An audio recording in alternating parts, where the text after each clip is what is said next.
I think I'm just going to show a hodgepodge of stuff.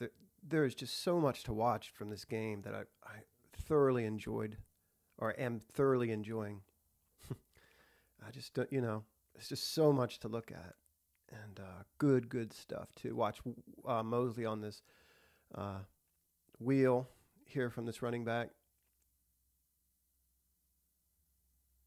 Technically, you don't see the receiver look back, the running back look back here and then go, but nice coverage downfield. And you can see, what's his face? Rivers. That's where he wants to go. It's the first place he looks, and he stays there visually, and then he sees Mosley's got it, and he turns away. The thing you'll see consistently, and I think the thing that they will struggle a little bit with is crosses here, and these sort of rub kind of crosses from either side. But generally, what you see when you watch this all 22 Ravens secondary here is just blanket coverage. It doesn't matter what play, almost doesn't matter what play you turn on.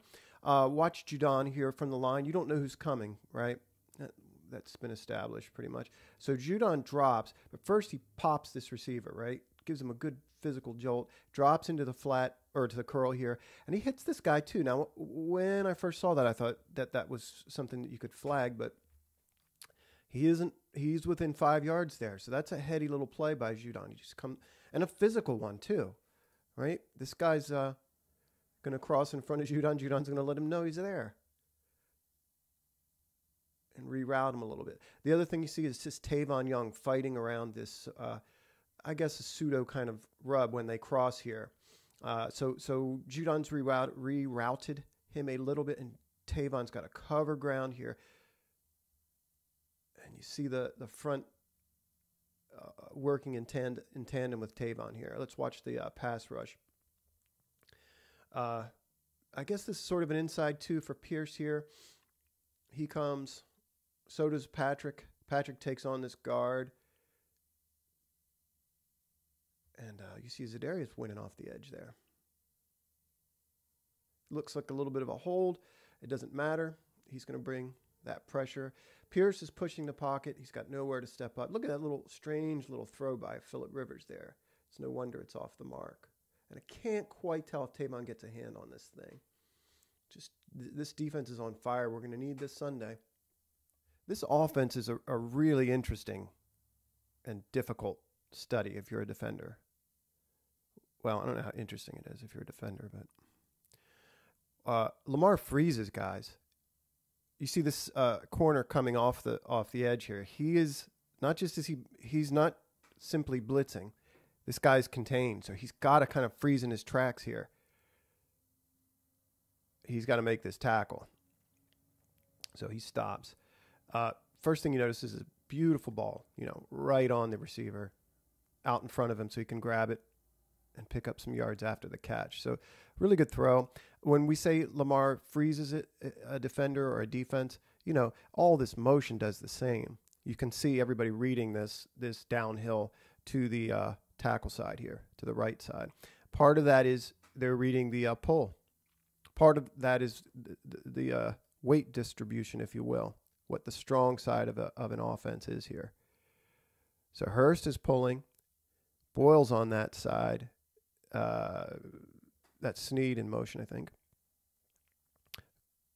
And Dixon comes over after the fake, picks him up. So you can see this is the run-pass thing. You see him look off to the left, steps up here, feels that pressure. Just a nice ball, very calmly delivered. So there's so much to look at on every play here. If you watch it from above, which we'll do, you can see that this gets the defense twice. See, Boyle goes out here and watch this defender grabs him. So this is clearly a hold that isn't called. But the same thing happens to John Brown. And I think this is going to be open a lot. If they open up the passing game, it's really, really difficult to stop this when Lamar has the option of giving the ball, keeping the ball, or throwing. So long as he's making these kinds of decisions. Let's see. Yeah. the Ravens are making an attempt to get stuff open downfield. But they're, in large part, these kind of vertical routes. And they do a couple things. One, they make Lamar have to hold the ball a little bit, but they also clear room underneath. And I think that's part of the intent is Lamar could have some space to run, or in this case, as he does, he hits the back leaking out. I think that's Gus Edwards here. Watch this little chip block he does on Marshall Yanda here. Yep. I think he kind of does him a disservice too, because you see Yanda get sort of ripped there. That's pretty funny. But you can see, we'll see from another angle that Lamar is checking out what's going on downfield before he dumps here. And then he gets rid of the ball so quickly. Here's this unorthodox sort of throw or throwing angle. But look how quickly that ball's out. That's one thing about him. Now, I haven't seen any comparison in terms of how quickly he gets rid of the ball versus Flacco, but I suspect he gets it out quicker once he decides to throw it. Just a great read. You can see his eyes downfield. Really relaxed, really comfortable there in the pocket. He feels that pressure just a little bit. A nice little dish to Gus here.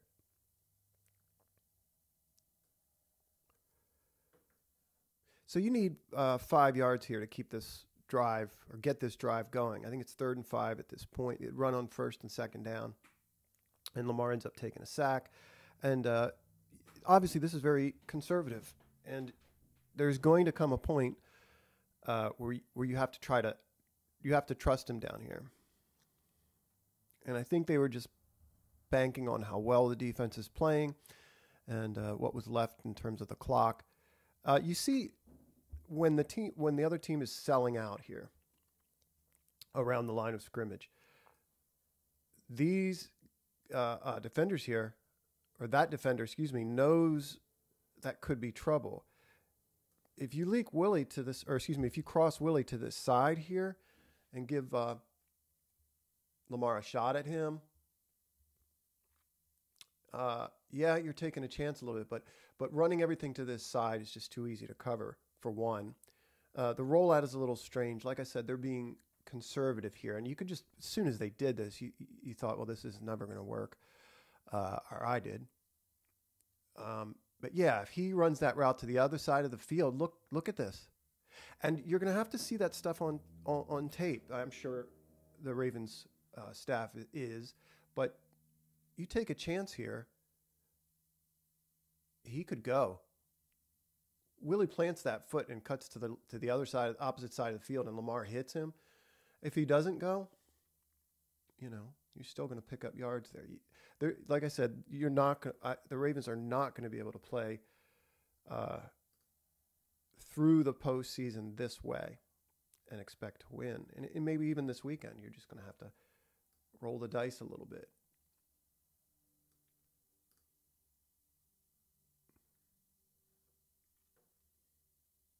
Same sort of thing here. They're down around the goal line. I think this is the 2nd down play.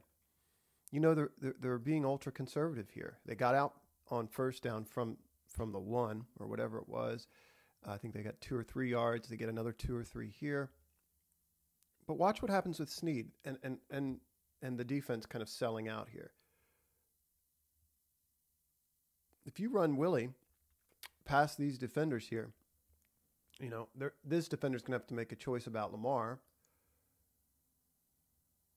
And he could go. This guy, all he's got to do is make this guy win. This guy catch him or beat him.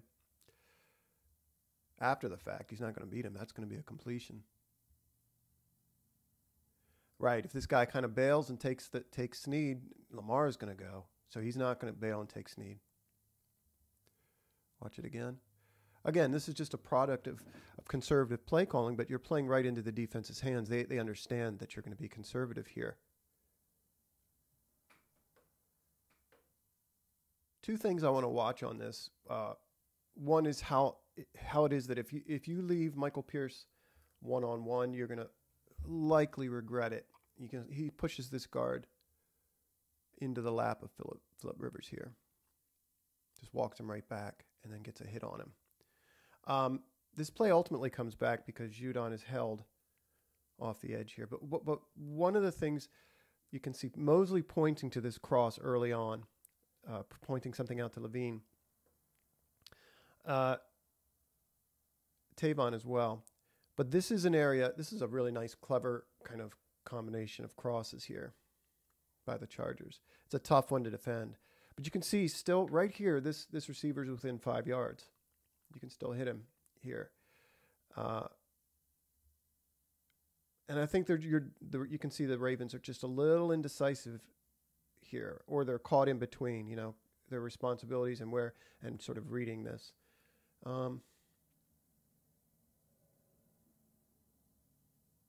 Yeah, I guess Mosley gets caught a little bit flat-footed there.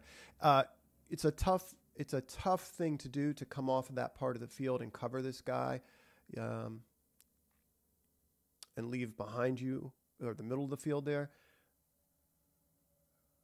But he's just a little late, and you can see that completion's fine to me. It's the yards after the catch that you don't want to see. This play's really interesting to me. This is a nice little slant hookup with John Brown here.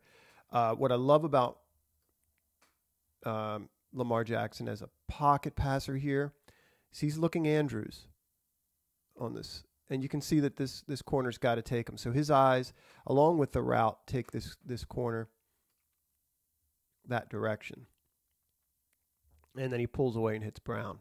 You know, there's not a lot of time. This guy makes a pretty good read after the fact, but it's just long enough that he kind of keeps his eyes on Mark Andrews, excuse me. The thing that's interesting, too, is you see the left side of the line very clearly in kind of a stretch run blocking mode here, you know, to account for the possibility that in this run pass option that he may give the ball to Gus. And you see this side of the line kind of in pass pro. Take a pass set, maybe a little bit of a feint towards the run, and then they catch these guys just in case Lamar gets rid of the ball, reads and throws here. So that's interesting too, to split the line like that. Good throw, good read, nice eyes by Lamar.